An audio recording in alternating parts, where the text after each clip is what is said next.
হযরত ওমর রাদিয়াল্লাহু তাআলা আনহুর জামানা একজন গায়ক ছিল। সে গান গেয়ে জীবিকা নির্বাহ করত। একসময় সে বৃদ্ধ হয়ে গেলে তার গলার সুর নষ্ট হয়ে যায়, যার কারণে সে খুবই অভাবে পড়ে যায়। একদিন ক্ষুধার্ত অবস্থায় জান্নাতুল বাকিতে বসে সে বলল, হে আল্লাহ, একসময় আমার গলায় অনেক সুর ছিল, মানুষ আমার গান শুনত, সেখান থেকে এই আমার রুটি রোজির ব্যবস্থা হতো। আজকে আমার গলায় সুর নাই, রুটিও নাই। এই বুড়া বয়স আমি কি করব, কোথায় যাব? হে আল্লাহ, তুমি আমার জন্য খাবারের ব্যবস্থা করো।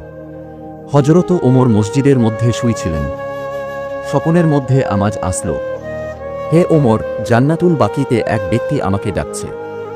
হযরত ওমর খালি পায়ে দৌড় দিলেন জান্নাতুল বাকির দিকে। হযরত ওমরের এরকম আশাবাবিক দৌড় দেখে বৃদ্ধ গায়ক সামনের দিকে দৌড়। হযরত ওমর পিছন থেকে বললেন, ভাই তুমি থামো, আমি এখানে আসিনি, আমাকে পাঠানো হয়েছে। গায়ক বলে, কে তোমাকে পাঠালো? হযরত ওমর বললেন, যাকে তুমি ডাকছ সে আমাকে পাঠিয়েছে। সে বুড়া লোকটি বলল, হে আল্লাহ, আমি সারাটা জীবন তোমার নাফরমানি করেছি।